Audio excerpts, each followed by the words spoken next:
Hello and welcome to our 10th episode of the Combined Impact podcast. I am Shari and I'm joined by Ila. And as I mentioned, this is our 10th episode and our last episode for this year as well. We are rounding off with a very interesting topic. It is about conspiracy theories. We've had a lot of those resurfacing this year, new ones that joined the club. Uh, just a lot of conspiracies overall. Yeah, And it's been a very weird year, and it's it not really has. surprising. Yeah. Yeah. And I guess the most surprising part about it was that usually conspiracy theories are just around in other circles, but this time it Yeah. made its way into our circles as well, and we were really wondering how do you deal with conspiracy theories? How do you talk to people about conspiracy theories? Yeah. Who believes in conspiracy theories? So, yeah, it was a really good discussion, and I'm so glad that we got to have it with the guest that we did Yeah. because he is also a very mindful and considerate person. So Yeah. yeah, So insightful. I always learn a lot from him. So yes, I'm always grateful to have conversations with him. I always leave more as if I've learned something new and insightful. So Even in casual conversations, you're like, yeah, wow, yeah, that's a perspective I've never considered. So yeah. yeah, it's very cool. So as you can tell, we absolutely adore Kevin. Uh, Yes, it's Kevin. uh, so yes, Kevin Tromp is our last guest for this year. He was also coincidentally our first guest, unofficially, not on the podcast. He was our first guest on a live we did back in, I want to say April. I'm not sure, or was it March? It was At the the beginning of peak the of the year. Black Lives Matter movement, when we did a live about that specifically. Yeah, which is on our IG page. So if anyone is still interested in taking a look at that and learning a little bit more about that, it's Hmm. on our IG page. So go Or take a if you look. want to hear more Yeah. from Kevin, then also he he was just a part of the crowd, I guess, and then he requested to join because I think we invited Yeah. people as well, and it was a really fun conversation as well. Or Yeah. fun, it was a good conversation. Let's put it that way. Yeah. Yeah. As I said, always a lot to learn from him. So yeah, we're happy to have him this time around. And as we stated, this is our last episode of this year, but we will be doing a, I guess, Christmas special live thingy, or right before Christmas, that you will be having on our IG. So if you're listening to this episode on time, because you know we can also be listening to it in like a year or something, I don't know. But Well, then you can watch it back. yeah, that's true. That's true. So that will be probably next week. Do we have a date specifically for that? Yeah, right. We probably did, but let's just post it in writing on socials Let's because not make neither of us promises. can remember. Yeah, because yeah. So if Yeah. you do have, or if you do listen to this on time and you have any questions or short things that you want us to discuss during that live, then go right ahead and send it to us. We'll make sure to discuss as much as we can. All right. Well, let's get into the episode, guys.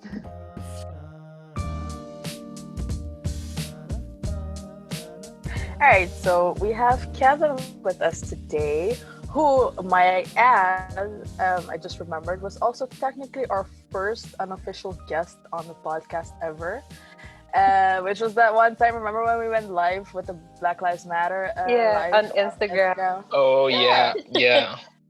So I think it's so cool and a very cute way to round off our combined impact year with our first ever guest being our last guest for this year. So welcome, Kevin. Yeah. Do you want to give us introduction? Yeah, it's pretty funny. We kind of sandwiched this in a very nice way, like the first and the last. Yeah, so I'm Kevin.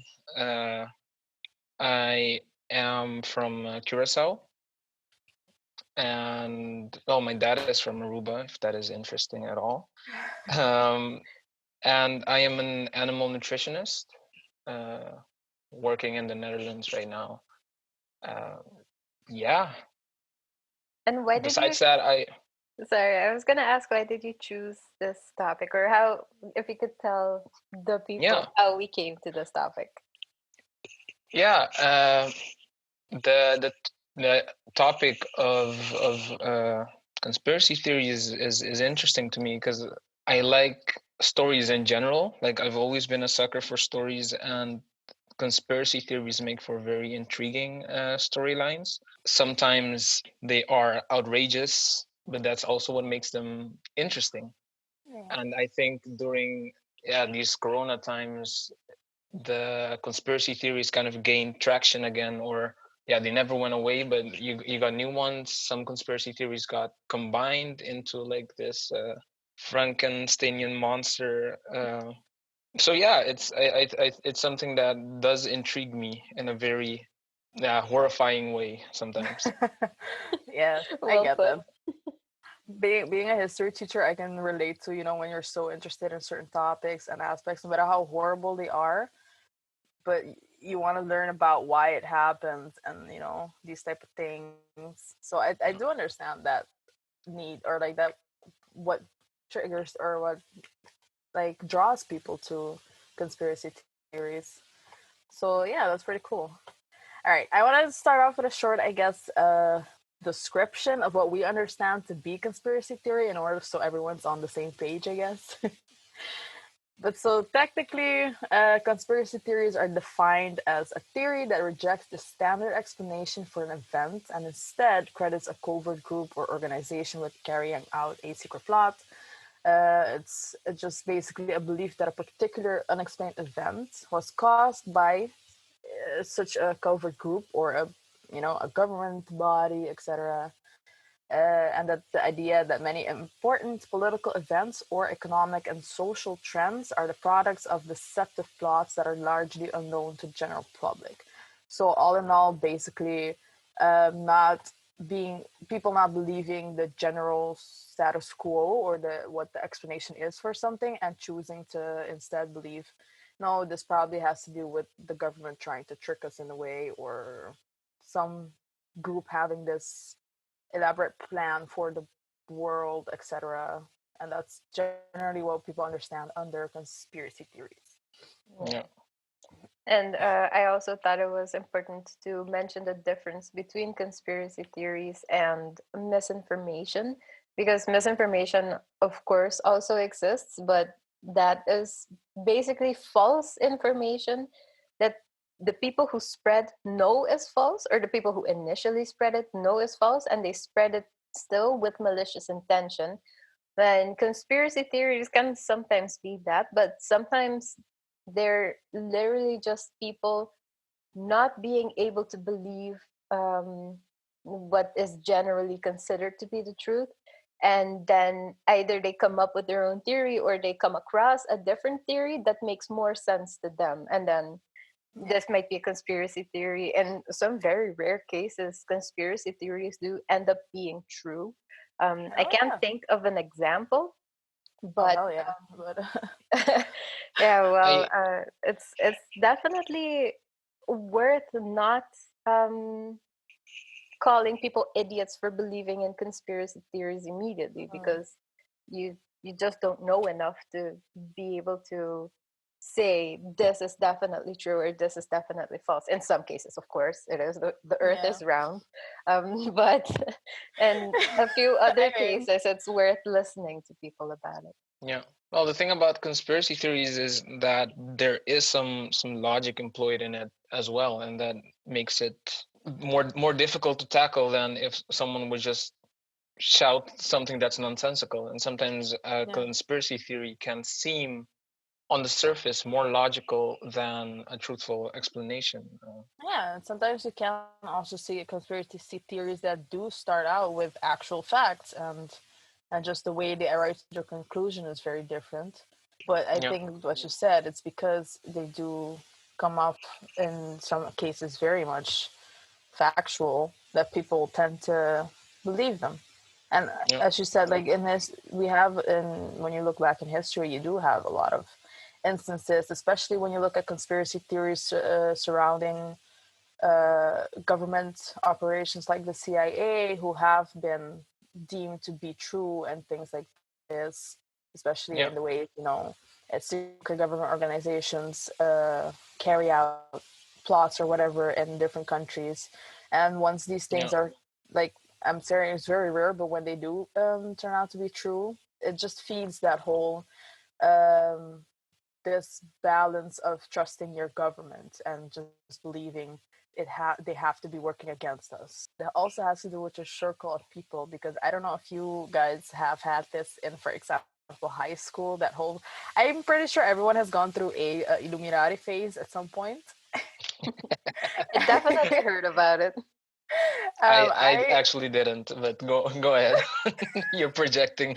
well, a little bit, but a lot of my friend group, like I remember this one time this guy brought up the video of Rihanna and what was her, that one video of her umbrella, in which apparently she, like, yeah, there was a bunch of symbolism, like people have over analyzed that music video to death, but it was like the height of Illuminati conspiracy theories like season, I feel, Yeah. back in the day, and a lot of my like high school friends were really into that, and that sent me into like a black hole of like, oh my god, I can't even, I was so paranoid for a few months after that, but Was that the but first I time did that think you it, heard a conspiracy theory? yeah, I think so. I mean, Oh, you have other types of, I feel like it's difficult for me to say if it's like a conspiracy theory or just I don't know, because like stories like, for example, Atlantis, that can come over very much like fantasy wise, Yeah, but it's still technically a conspiracy theory, because there's still being a lot of research like being done on if there was ever a place called Atlantis. The latest I think I read of that was that apparently it was a place in the Sahara that just got dried out. So people generally use like very yeah, just factual or like historical facts to try to justify certain things, and it's just very interesting to look at. well, it's kind of a question as well, because there have been conspiracies unearthed or leaked by whistleblowers, Mm-hmm. but most of them weren't necessarily conspiracy theories before it got leaked. Yeah. The information got leaked. So I actually can't think of a case where a conspiracy theory that was alive before there was like any proof that got confirmed. oh wow. It almost seems like a That's conspiracy true. theory lives in its own realm in like the imaginations of men, and it doesn't necessarily uh, reflect reality. Whereas you have conspiracies that have been revealed to be as such, but then they were revealed by credible sources. Okay. Yeah. Yeah, I guess that is part of it, right? Because everything that we know to be true now have been observed and described by someone or a group of people. And the same counts for conspiracy theories. Somebody observes and describes what's going on. And I guess it Yeah, depends on the person who's observing and describing and the yeah, people who are reiterating what is said.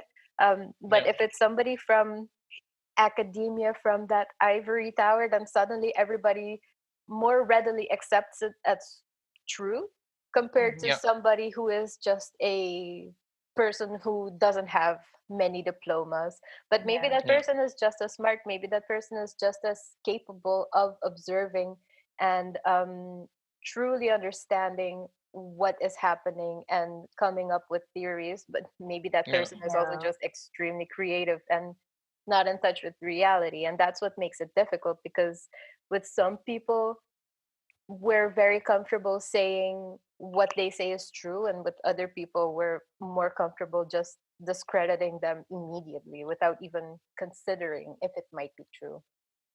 Yeah.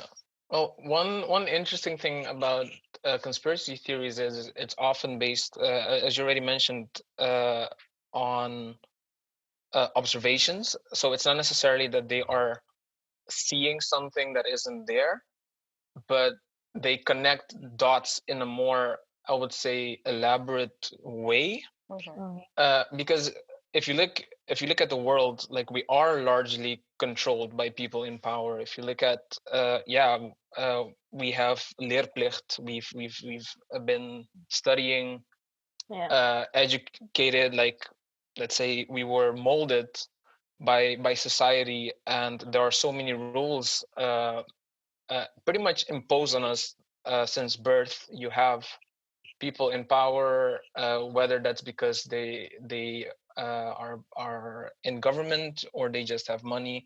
They do have power over people, but it's not as elaborate, as scheming as the conspiracy theories might make it seem, or at least that's what is the general consensus. Mm-hmm. So it's interesting that people can see something that to me is very obvious. It's very clear. It's, you see it in your everyday life that certain people do Mm-hmm. have more to say, and you do kind of your life is largely controlled. But then that image gets distorted, because it's almost like you squint too hard and your vision kind of gets blurry and Mm-hmm. you just see Yeah. something else that you don't Yeah. necessarily see better because you squinted harder. You just see Um, different. you just see something different, Yeah. and but it's not that what they're seeing is not based on reality, and that is really interesting, that they do understand like certain power dynamics and how the world works, but it's just they connect, it seems like, more dots than would be necessary. Yeah. Um, but as legit, sometimes I feel like the way your brain works, or how I understand it, it's just people, when you don't understand why something is happening, or when you don't have the answers, your mind kind of makes them up, and Yes. Hmm. Yeah. it's very, yeah. Either your I'm a, mind makes them up, or when somebody gives you an alternative explanation that makes more sense to you, you're like, yeah, yeah. that's definitely what's happening. Because Yeah. an example is, the 5G. Um, Mhm. that's just something that has been explained scientifically for the people, but come on, not everybody is going to understand waves, invisible waves. Yeah. And you can see that it happens with everything that every new technology that gets released that is waves based. If you can't explain it in a way for people to actually understand, then they're more likely to believe other stuff that comes with those invisible tiny waves. Yeah. So, in that sense, it is important to include everybody in your explanation instead of just coming up with something and saying this is going to be the norm now. Everybody, you better like it. And then Yeah. start building towers around where people live. And a lot of the times, they don't build those towers around, I guess, the more metropolitan areas. Yes, so they With the don't build them. 5G ones, they have to build it everywhere because the waves don't really travel too far. Yeah. But in other situations, they just start building stuff right next to where people live, or like the windmills also. Then they're Oh like, my God. "Whoa, what Yeah. the hell is happening? Like, what are these things, first of all?" And after they find out that it's 5G and they go look it up, when you look up stuff like that for the first time, you get Mhm. conspiracy theories next to an incomprehensible theory. So you're Yeah. going to believe the one that you actually understand first. Yeah. Yeah. I mean, It's like Stan Lee, the great Stan Lee. He said, like, in an interview, when he's trying to think of origins for villains or superheroes, he tries to think simple. So it doesn't have to make sense. It has to be simple because that's catchy. So Hulk, gamma rays, bam. It doesn't make any sense, but make it green, make the Hulk green, and that's the origin story. And somehow, people, like, it made sense to me as a kid. It seems straightforward to me even now. When you get these straightforward explanations, Mm-hmm. most of the times you don't have more questions because it was already answered in the most simple way possible. Yeah, it's But obvious. in It's reality, memories.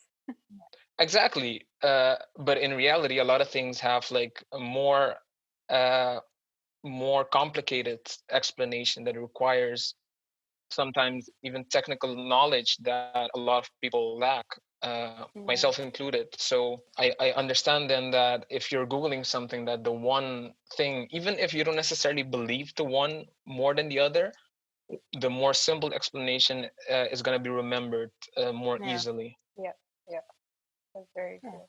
But then I would say that all three of us are relatively well versed in these things, or at least skeptical enough not to believe something Yeah. at face value without researching it. But then, how does it show up on your feed, or how do you get to know about these conspiracy theories? Um, for me, and this is no shade to my family because I love them dearly, but a lot of the conspiracy theories lately has been about COVID, of course. Ah, And it always shows up from my group chat with my family, oh, but also on forward. Facebook, for example. Yeah, like forwarded, hey, look, did you look at this one? And they a lot of the information they get is from Facebook because I noticed that's a thing. Like Facebook is the one only social media that is very much prominent on the islands, and it's really there that everything gets dumped, right? So that's where they get it from, and that's how I receive it through those channels. Okay, so you hear it from your family primarily. Yeah, and it's very much, I feel, it can be a generational thing, although I do know like people in my age group that also believe these things, and I'm like, That's I don't always think so. tricky to like navigate, because yeah, it's more surprising, I guess, if somebody our Yeah. age tells us something with just a serious face, they truly believe this stuff, then I'm always taken aback and I don't necessarily know how to react. I don't know if they might be trolling me, or I don't know if they actually believe it. So you always tend to be careful, of course, and that's just regardless of who is telling you. You tend to be careful in how you approach it, just so it doesn't seem like you're immediately dismissing them. Yeah, and I actually haven't been exposed to anyone who believes in these conspiracies.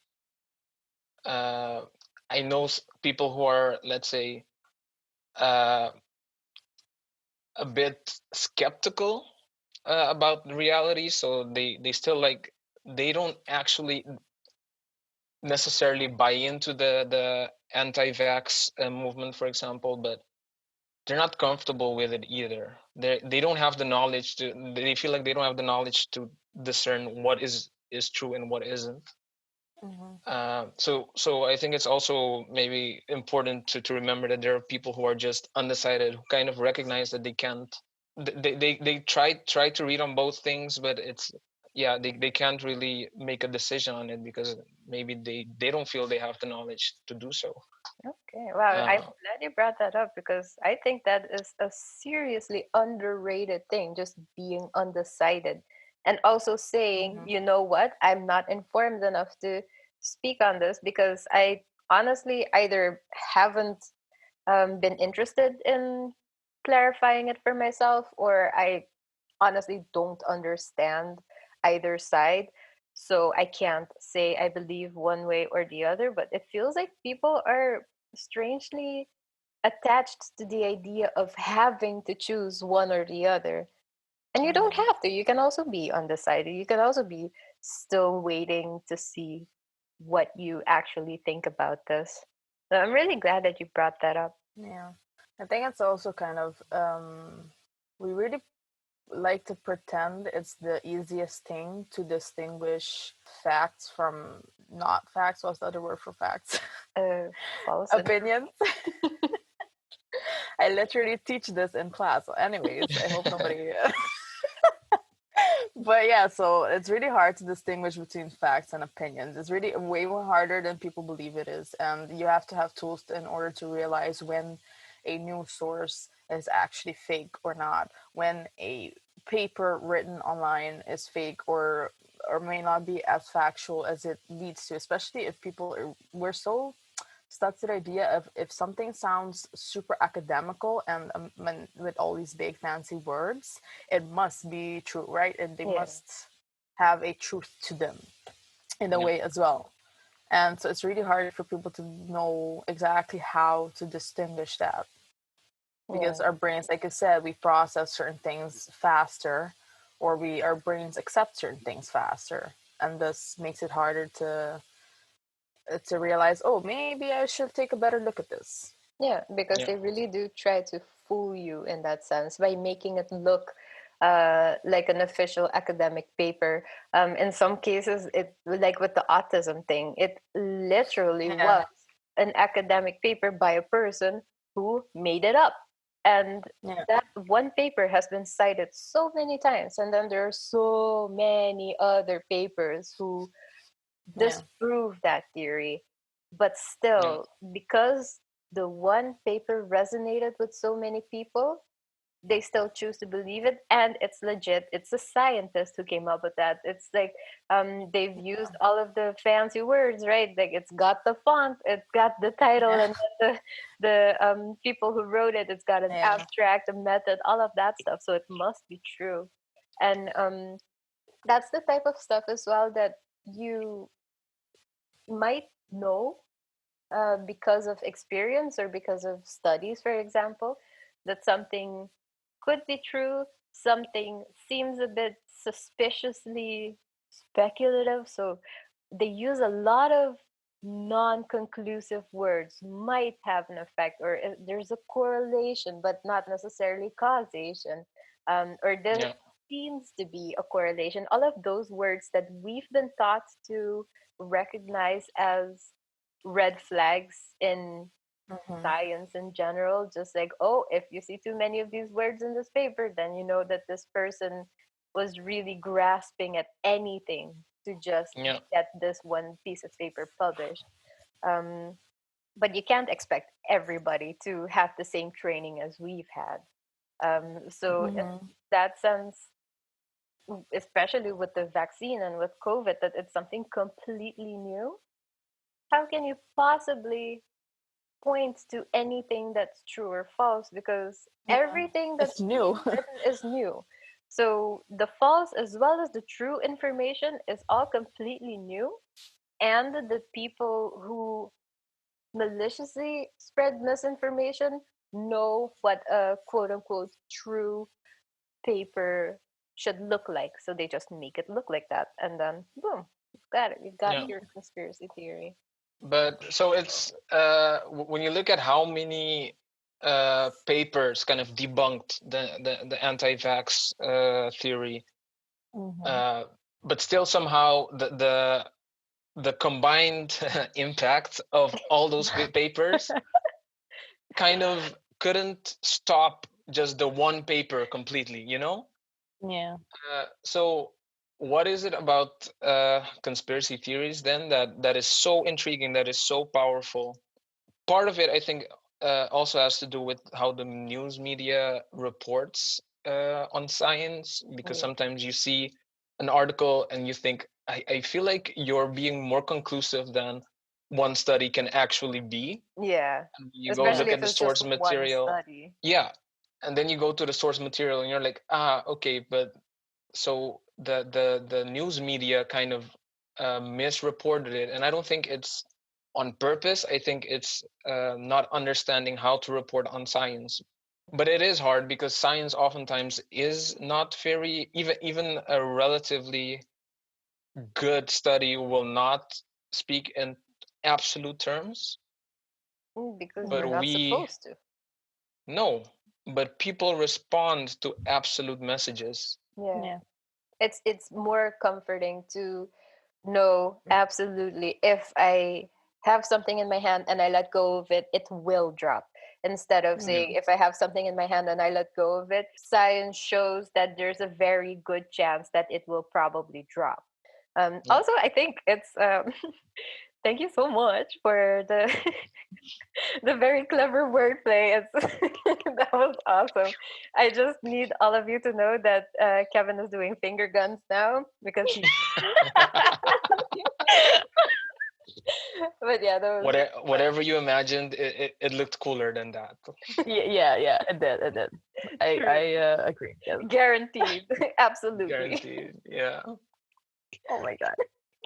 Okay, but like coming back to that, I do, as someone who just generally do not understand scientific papers at all ever, it is very hard because like I do tend, of course I believe in vaccines and what they do.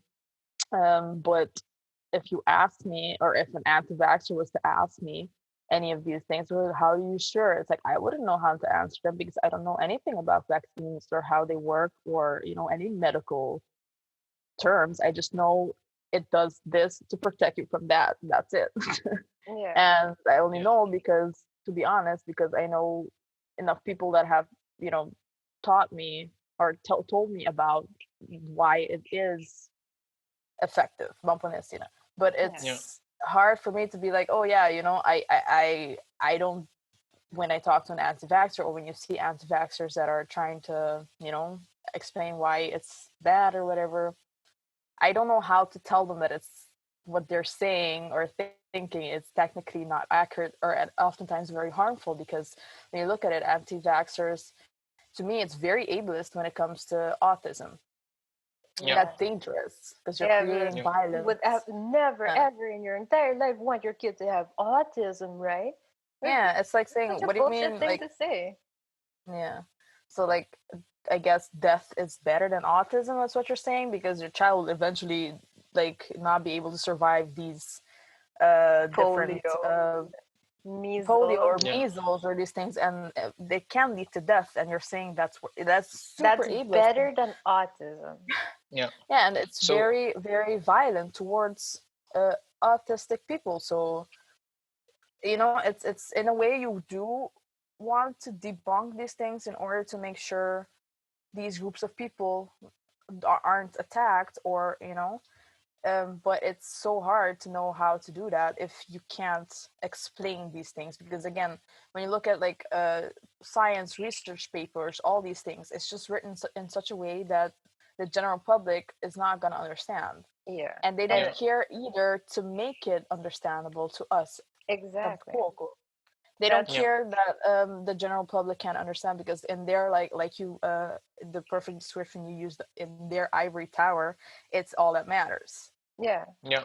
Because they make stuff for themselves, for their peers, just to show off and stuff like that. And um in some ways I understand that they want to characterize their paper as being of high value using those words, but at the same time, if it's going to be something that affects a lot of people all around the world, then you would want it to be understandable for everybody. You Yeah, would want people to ask you informed questions so you can explain it to them in a way that they can actually understand. Yeah. Um, Just layman's terms. yeah, yeah, just in regular conversational language, you can say, okay, so this is this specific vaccine, this is how it works, and what you're saying is that it could possibly cause your kid to have autism, but like autism in general works in this way. And this is why the specific vaccine or vaccines in general don't interact with the processes that could cause somebody to have autism or not. But then also explaining it in a way that isn't condescending or isn't yeah, patronizing or isn't Yeah. like, oh, obviously you're wrong. It's not this and this. Because if you say it in that way, automatically, even I wouldn't want to listen to somebody who's talking to me like that, even if they are right in what you're saying. But Yeah. it's just, yeah. it's not inviting. You wouldn't want to listen to somebody No. who's saying it like that. No, and it reinforces the idea of you thinking you're better than everyone else, and you Yeah. being the Yeah. elite that looks down On the on peasants who don't people. understand. Yeah. Yeah, it's Exactly. not good. We should definitely make more of an effort to include everybody in the conversation. And if everybody is not understanding, that means that it's our fault because we didn't do it in a way for everybody to be able to understand. Yeah. And Yeah. that's something I could never understand.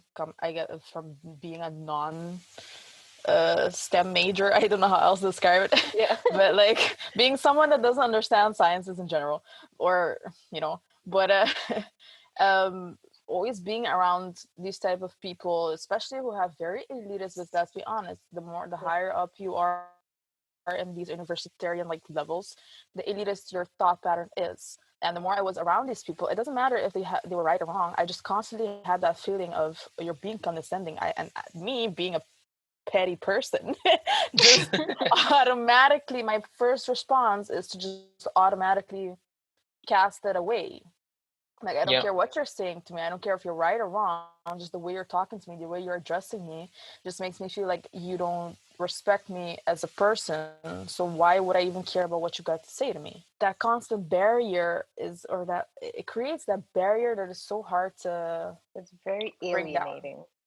Yeah, Mm-hmm. and I feel like it's a really fine line to thread because you don't want to be patronizing and like explain stuff that maybe they do understand or make them feel that you're explaining stuff because you assume that they don't have the Mm-hmm. knowledge, and at the same time you can't say, hey, just trust me, I know my shit, i'm Yeah. i'm a genius at this, because of course you're going to be projecting the same thing. So you have to find a way to actually communicate the knowledge while also not being condescending. Yeah. Uh, and one thing also about conspiracy theories, that they are so rich in information. Like people who actually believe Mm-hmm. these things, they'll give you names, dates. Yeah. They'll tell you where like the towers are, like especially through which pathway it works, and it's all this information that like they're not necessarily information that even STEM majors know about, because they might not exist within their reality, like Yeah. their knowledge. Uh, so suddenly you kind of have to debate them on their ground, and that also makes it hard, even for people who do have a scientific background.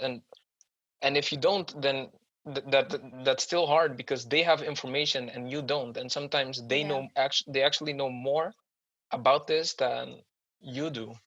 Yeah. Yeah, because it's like a hyperfixation, right? You zoom in on one aspect and you do literally all of the research surrounding that, even if it's wrong research, it just or not accurate. It's still Yeah. the most you know. And as a scientist, I guess you not only have to have all this knowledge that you need to know about a certain thing, but also the all of the false knowledge that exists, and that's a lot. Like you Yeah. can't ask one person to know all of that. Exactly. No. But then in So the same way, like they're both not necessarily immediately comprehensible. So if even somebody who the general public would consider to be a legit source of information wouldn't be able to understand those conspiracy theories fully, that means that it's difficult enough or complex enough that it's comparable to the complexity of more legit scientific um, information. But I think that one of the main differences is that they do pay attention and they do communicate with the people who are believing these conspiracy theories. And I think that a really good example of that is homeopathic medicines or homeopathic stuff in general. It's not that, well, it's obvious. what does that mean? Homeopathy is basically, um, how do you explain that? It's an alternative to Western medication. And Mm-hmm. so instead of taking pills with active substances and other stuff in it, they would say something with the essence of a disease or with the essence of what will make you better. And it's sometimes herbs or it's sometimes um I guess technically more natural stuff instead of synthetic, but it's very watered down as well. And sometimes it's so watered down that you can't actually consider it to even be containing that active thing that will is supposed to help you. But their theory is that it um, it triggers something inside your body, so your body can fix it itself. Itself, yeah. But Yeah.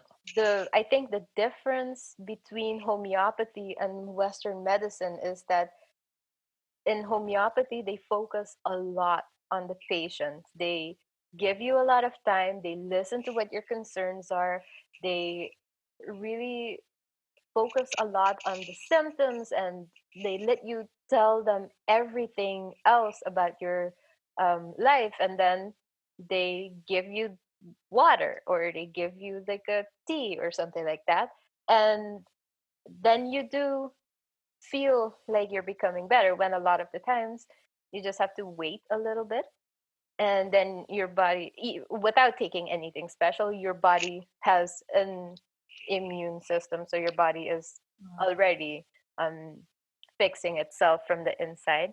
But just all of that attention and all of that, it feels like holistic approach to fixing the problem makes Yeah. you believe something so strongly that you're accelerating the healing process yourself. And Mm-hmm. I'm not saying that homeopathy is a conspiracy theory, but I am saying that it's disguised as something that it's not, because I think essentially it is the placebo effect, and it is people being listened to and actually, um, I guess, recognizing what they're going through and the empathy and just all of that in general. And I feel like, coming back to conspiracy theories, I feel like people who spread conspiracy theories are more people focused as well. They're more, Yeah. they listen to what the people are saying so they can adapt their theory accordingly, or they can explain it at their level so they get them on board. Yeah. And you can see that with other scientific uh, information, they don't necessarily put in that same effort. It's up to Yeah. a science communicator, or it's up to a teacher to explain it to those other people. But I do really want to zoom in on what you just said, because you brought up a very good point in the sense of focusing on the person and not the science. And I think that's something, because like we've been talking about the scientific approach all this time, but one thing like people really look like we don't focus on us is the social aspect of these things. Like, why, if you really go to the core of why conspiracy theories exist about certain governments, it's because people don't feel like they're protected by their government, they don't feel supported. Yeah, A they lot feel of times it forgotten. comes Yeah, from they're forgotten, they live in poor circumstances caused by the government, they live Yeah. in, just they don't get the help they need. And you know, so these are so many different social social aspects of why people choose to believe their government is evil, they choose to believe Western medicine is not okay. Because if you look at all of the history of white supremacy and just in general doctors not believing certain groups of people, or not just not paying as much attention to the suffering of certain groups of people versus the other. All of these things, like all of these little tiny things, play a role into the whole of why certain conspiracy theories are brought forth. yeah, It's Yeah. just the our inherent need to be listened to and to be cared for, and that we're just not being heard. We're not being, so Yeah. that's where these things are born from. Like when you look at the vaccines or like sicknesses in general, like it's not like news to us in the ways that the government has maybe tried to weaponize certain diseases in the past, or I mean, us being coming from the Caribbean, we know exactly what happens when diseases are weaponized against our people. So it's a lot like separated from the scientific aspect. It's also about the social aspects of that conspiracy theory and why it's born, basically. So that is definitely a motivator for people to, because believing or researching a conspiracy takes a lot of time. You need to be interested or even motivated to keep that up, especially if you go through the effort of spreading it, whether you believe it or not. If the fact that you put energy in trying to convince other people, there has to be like some sort of motivation. And you do notice that conspiracies kind of peak during times of uncertainty, times of anxiety, and that's basically what we're living in right now. You have like livelihoods and personal lives affected by it, mental health affected by it, and not everyone is sacrificing as much. Like some people get to work from home, others don't. Some people maybe already have a partner to spend home with. Some people like don't. They depend on meeting people like in physical spaces. Some people, their income depends on tourism or restaurants Islands. being open. Exactly. So then these people are more likely to want to believe that this is not necessary, that all these measures, the precautions are not necessary, because to believe otherwise would be very inconvenient for them. Yeah, it just wouldn't make sense at all, because why would it be considered bad enough for some people to stay at home when they're completely okay asking people who work in restaurants to still show up for work? Because Yeah, then they're like, okay, so it can't be that bad if they're still asking us to be working in a place that is basically just being surrounded by many strangers in the yeah, entire day. So, and that, yeah, that is very contradictory to what they're saying. They're saying it's extremely serious. Everybody has to do all of this stuff, but you can still gather with maximum 30 people, but you can still make your people who work in restaurants go to work, otherwise they don't get paid. Or yeah. They don't have really strong arguments for, well, they actually, I feel like the government is not transparent in the things, the factors that they weigh, because they tell you corona is a serious disease and it spreads and pretty much anyone can get it. uh, but then they implement certain measures that do not really make sense. yeah, They the might even exception. contradict what the person just said about the severity of it. Yeah.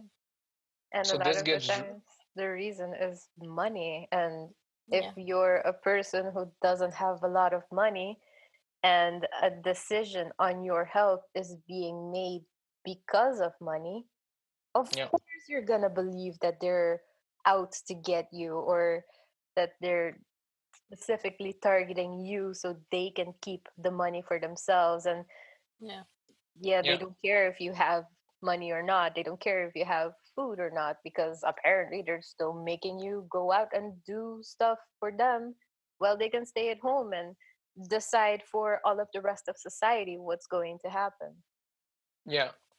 So two things happen then. They create room for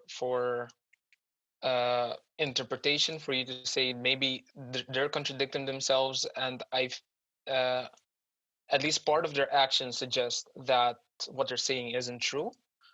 But even if you're not buying into the conspiracy itself, you still, like, they still generate mistrust from the Yeah. people, because you get a sense that there's some bullshit in what they're saying. Yeah, that is simple enough to be able to understand that that doesn't make sense. And if it doesn't Yeah, make sense, it can't be true. And if something else makes more sense, then that's the truth for you.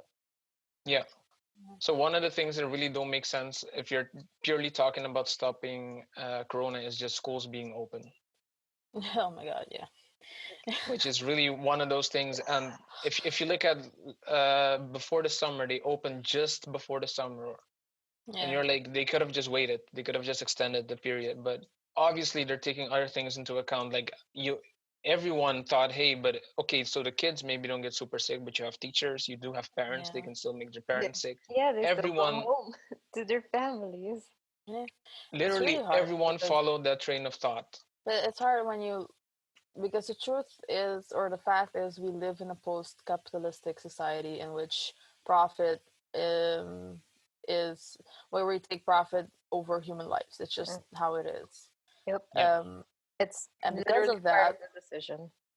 yeah, it's literally about okay, let's make sure not to lose that much money and keep the economy going, Yeah. despite the lives lost. That's just a simple fact. And so of course, how else are you supposed to take it when your government cares more about the money than they care about you? Yeah, Like I that's see the that every trade that day. they're willing to make. It's so Yeah, like weird.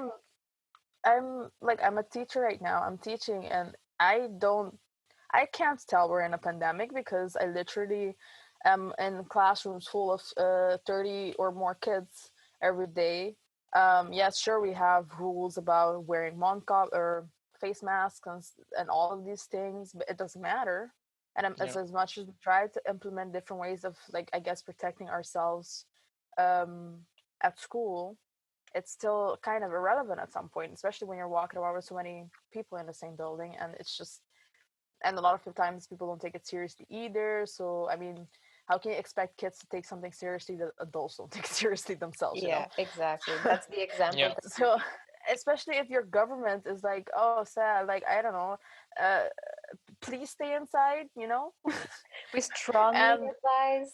I strongly advise, and also then our when the king decides to go on vacation to Greece in the middle of a freaking Ugh. pandemic, And all then of he these has things to receive hate to decide to come back and be back. like, "Oh, whoops, sorry."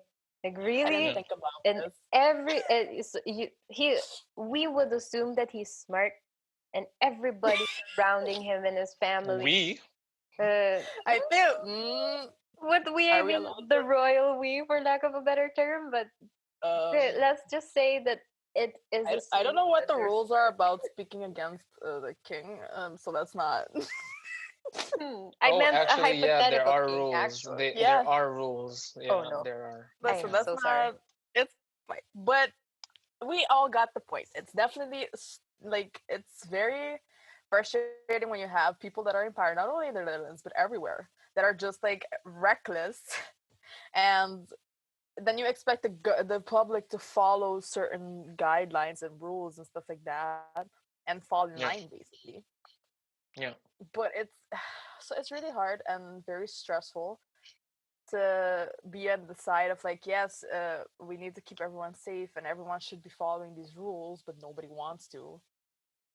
And of course people are gonna try to find all these theories that fit to their narrative of not wanting to be stuck inside, Yeah. like, you know. Well, you also know as a kid, and it depends on how much leeway you had to kind of provide counter arguments to your parents. But as a kid, at least you would have those thoughts when they tell you, "Hey, you can't do this," and you're like, "Huh, but you do that.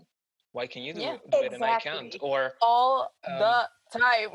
you keep finding loopholes that it's not Yeah, necessarily that you believe it, but you just whatever they told you was not convenient for you at the time, and you're finding ways to kind of undermine their yeah, message. Yeah. because And it's that so is also unfair, what right? happens.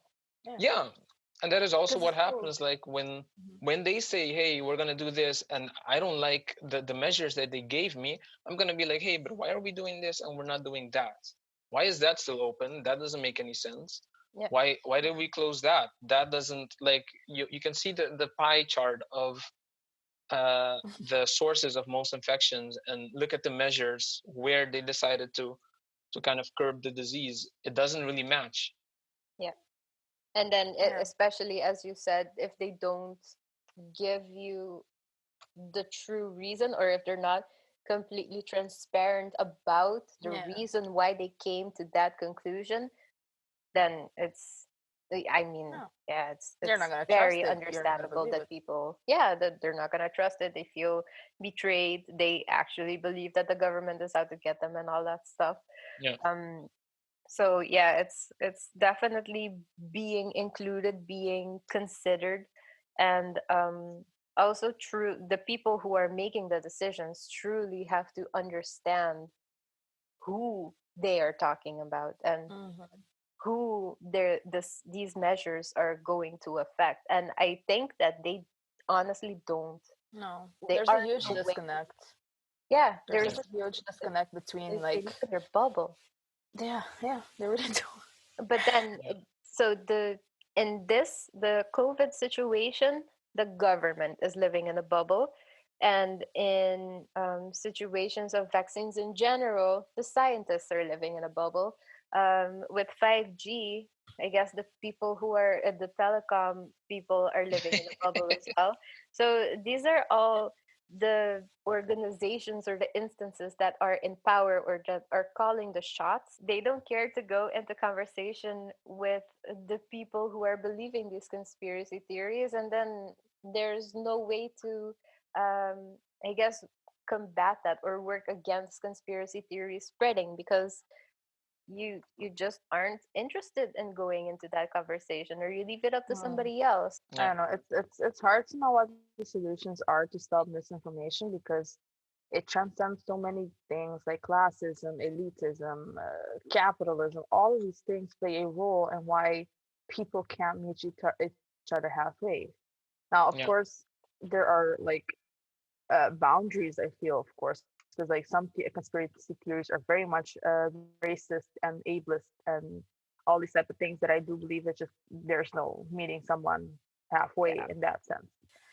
I wouldn't know what the solution would be for conspiracy theories, but I think we do start with dismantling a lot of those like barriers when it comes to how we communicate with each other. yeah, Yeah. So, I mean, you don't necessarily have to meet someone halfway uh, content wise with what they're saying, but you can acknowledge where they're coming from. So you can acknowledge, mhm. hey, understand this is affecting your life, and maybe this is a bigger trade off for you.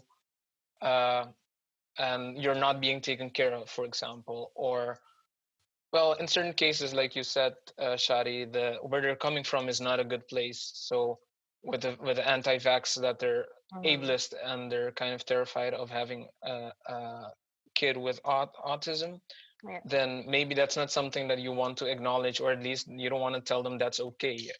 It's the same with the birtherism regarding Obama, that he Oh wasn't born in God. the U.S. That was oh, just pure racist.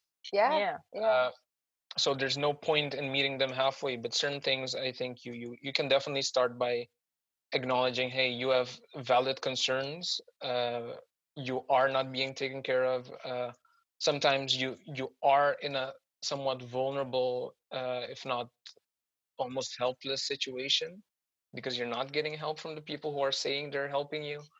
So yeah, that's definitely a good place to start. Yeah. I think maybe for me, what becomes clear often is just it's not even about the information. It's not even about the the facts. It's just simply the transparency or the education in the sense of maybe we can't combat anti-vaxxers and we can't meet them halfway, but what we can do is destigmatize autism, destigmatize mental illness, or not to put them all in the same bubble, but Yeah. destigmatize, all of these like things Hmm. surrounding like autism, ADHD, all of these type of things that we stigmatize so much and we just like bury, right? Because it's not status quo. Yeah. Um, all of these things, but also racism. That's something we don't often like to talk about or bring to the front because it's very uncomfortable, right? Or Yeah. just yeah. So it's about destigmatizing and just being transparent. And these are the things. This is what this is. The more we talk about these things, the less, I guess, alienated it seems, or just yeah, not into our peripheral vision, I guess, yeah. the more Yeah. normalized it becomes, and the more I think people don't demonize these things. Okay, so what role does social media play when it comes to conspiracy theories? Social media is, well, it depends on where you are, to be honest, because I do hear stories that conspiracy theories are especially popular on Facebook, and I think it's because of the algorithm. Facebook gives you kind of a bubble feeling that is not only related to the people that you know, because you can know people who are anti uh, the conspiracy and you know people who are pro it. But if Facebook realizes, hey, you are more inclined to believe a conspiracy, it will decide to show you predominantly this, like disproportionately, you'll see more conspiracy theories. So it really feeds on your worst impulses or best impulses, depending on what you're looking for during that time. Facebook really reinforces whatever it is that you're seeking. So, in terms of confirmation bias, social media can really play a role in that. Yep, I completely agree because at the end of the day, the only thing that they're after is to have people be on their platform as long as possible. And Yeah, I can't really speak on what their intention was initially when they started, but what it is now is that it spreads conspiracy theories and it spreads hate and it spreads lots of things that you maybe wouldn't want to be spread. But yeah, it's true. If they realize that you're more likely to click on conspiracy theories and more likely to stay on the platform to read those articles or to watch those videos or to interact with people when it is conspiracy theory based, then they're gonna show you more of that because that's what generates profit for them. And again, capitalism, that's the most important thing, to yeah, make profits. Um, I feel like they do make some possibly negligible efforts to tag or flag certain things. I've seen a lot of things. For example, the officials recommend this in terms of COVID, or from mhm, official renowned sources, we can say that this tweet isn't correct. And now I'm talking about Trump's Twitter Okay, feed, yeah. basically.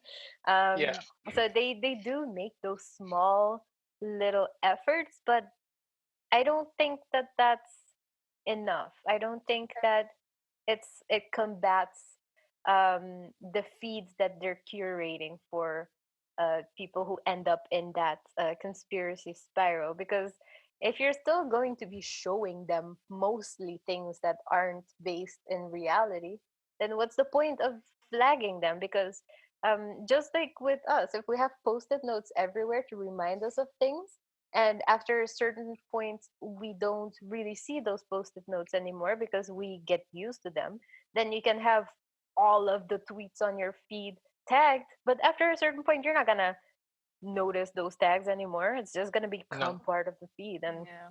yeah, you just don't pay attention. It's also an intrinsic thing about conspiracy theories that makes it so powerful. It can absorb any counter argument uh, and become something that reinforces the conspiracy theory. Because if the conspiracy is that the government officials are lying to you and they can't be trusted, then them saying, "Hey, government officials are saying this is not true," that actually just confirms that, hey, they don't want you to know this. Yeah. And that is something that is really difficult. Whereas if it's any other type of information that's not related to a conspiracy, then that tag or that flag can have a more serious impact. But with a conspiracy theory, people people not believing in what you're saying actually confirms your idea that there is a conspiracy going on. Yeah. I Yeah. think that's a danger, and that's why people need to learn, or we need to do a better job at teaching and how to spot out what is fake, what is real, etc., or how to do your own little, I guess, research in that way, or just to know, because it's very dangerous at some points. It becomes very dangerous when you, because you have some conspiracy theories that are at times harmless, but then you have those that are very, very harmful and that can have huge impact and consequences. especially when Yeah. it comes to vaccines, especially when it comes to, because it's not only affecting you, the non-believer, it's affecting the people around you who do believe and do get vaccinated. Yeah. So it's definitely, I think, the role of social media cannot be understated in the way Yeah. It's they feed actually the misinformation. yeah. And And it's where we're spending a whole lot more of our time now. You can choose to live IRL and with the people around you, or you can choose to live online or spend your time online. And now all of my interactions are online with my friends. And in IRL, I don't see anybody. I maybe see somebody from the supermarket if I go to the supermarket because I order my groceries now. But those aren't the people Ooh. that I'm discussing theories with, or um, those aren't the people who I go to ask if something is true or not. So yeah. everything is online, and I think they severely underestimated how big of an effect that can have, and then to take months and months and months to come up with some small, not very effective fix to the problem. Yeah. uh, it just doesn't seem to be enough. Yeah. One thing that I read, which is really interesting, is that maybe one of the most powerful things you can do when you're trying to talk to someone who believes in a conspiracy is by kind of going with that conspiracy and just asking how likely is it that such a big elaborate thing can be kept quiet for so long. So if you look at actual conspiracies in real world, they leak at a certain point. Mm-hmm.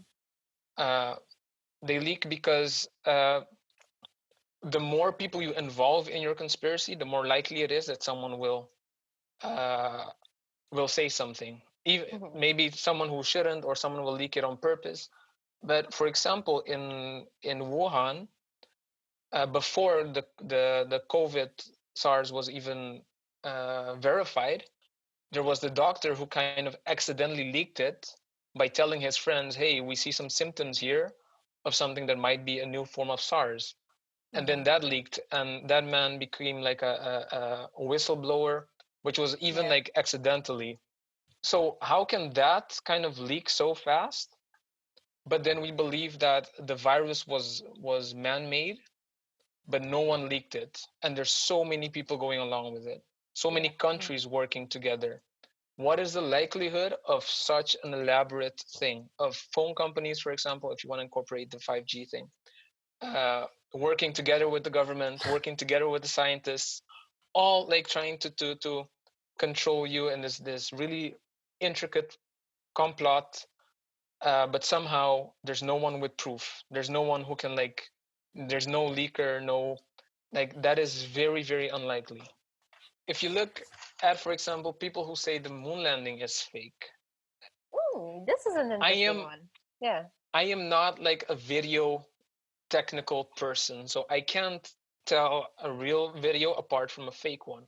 So if someone tells me, "Hey, I'm an expert, this is real," and another person tells me, "Hey, this is fake," how am I going to discern which one is real and which one isn't? So I can't really kind of, you can't convince me on those grounds because they are similar, and I am not in a position to actually make the decision. But if you look at when that took place, the moon landing, it was during the height of the Cold War. Russia and the US were like in engaged in really aggressive counterintelligence, like both wanting to be the first to reach the moon. Yeah, the space So race. exactly, the Mm. space race. So then you can argue, if that video was somehow doctored, don't you think it would have been scrutinized by Russian scientists, spies, whatever? They would have had people in NASA. Don't you think they would have found out that it wasn't real? What is the likelihood of something like, if it's so fake, because apparently you can tell if a video is doctored or not, um, then definitely Soviet Russia would have said something about it. No, but that's very Well, true though, because in that sense, Russia would have used anything they could to disprove the US. And that's also very interesting because I do wholeheartedly believe or see how conspiracy theories or in that way might have been given birth, especially in the Cold War, but that's a whole other discussion we're not going to get into. But different episode. But that is a very good point, I guess. Indeed, like at some point, these things do come out. I feel, or if it's fake, it's almost impossible to keep these things secret. Yeah, since I believe that we covered a lot of ground, this is definitely one of those conversations that we should continue, and we should brainstorm with each other to see what the best way is, um, and why we are so, I guess, grossed out by it, or maybe not willing to engage. And this is definitely something that you have to like sit still and think about. Um, I believe that conversations should be held as much as possible in always in a respectable way with everybody. Try to understand where they're coming from. Also, have your own boundaries, of course. If it's just pure hate, or if it's just a hateful person, then Yeah. of course don't engage. Like there are limits, of course. Yeah. There are definitely always limits. So, yeah, I hope that everybody enjoyed the episode. I hope that everybody enjoyed listening to Kevin. Thank you so much for being on this episode. Is there anything, like any closing words that you would like to share with the listeners? Oh, final thoughts of wisdom. No pressure. Thanks for having me. I think with conspiracy theories, especially when they're harmless, they are very interesting and even fun to engage in, to be honest. And it's really important to remember that the people who do believe them oftentimes have a reason for it, whether it's a good reason or not. It's important not to like look down on people or think that's a reflection of their intelligence, because it's proven that uh, to even follow like those trains of thoughts, you have to be very intelligent. So it's not something you should look down on. It's totally okay even if you discover that you've been believing in a conspiracy theory, or you've been believing something that maybe isn't true. That's also fine. We're saturated with information. It's hard for everyone to know everything. So I think as long as we start from that standpoint and have an open conversation with people we would like to be or we would like to think that are also open and at least have good intentions, I think it should be okay. So good vibes, positive vibes, boom vibes.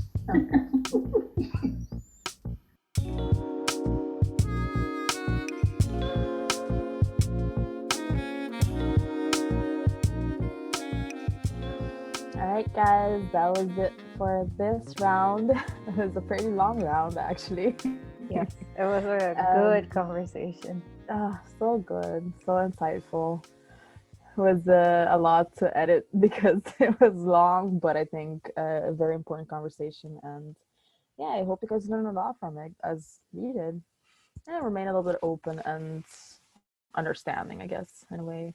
Mm-hmm. And hopefully we can solve all of these different issues, especially when it comes to these are difficult times. So Yeah, and even if we can't solve the issues, then hopefully we can at least have a fruitful conversation about it. yeah. So we did want to round off our episode with a song by one of our favorite artists. Also, for full circle moment, it's Yeah. Josh, because Josh was the first one that we featured on our podcast. Yeah, we featured him with his single Inocente, and now he has a full album out, which is called Mientras nos guarda. So go check that out. And Which today means we're going to while we be, wait. which means while we wait, yes. My bad. But we're going to be finishing out our podcast with his song Wusa, which is also on the album. So this is Wusa by Josh, and hope you enjoy it. And we will see you next year. Yes, we'll see you on the flip side. Hopefully, a better year than this one. Yeah. All the best for the new year, guys. And yeah, we love you. Bye. Bye.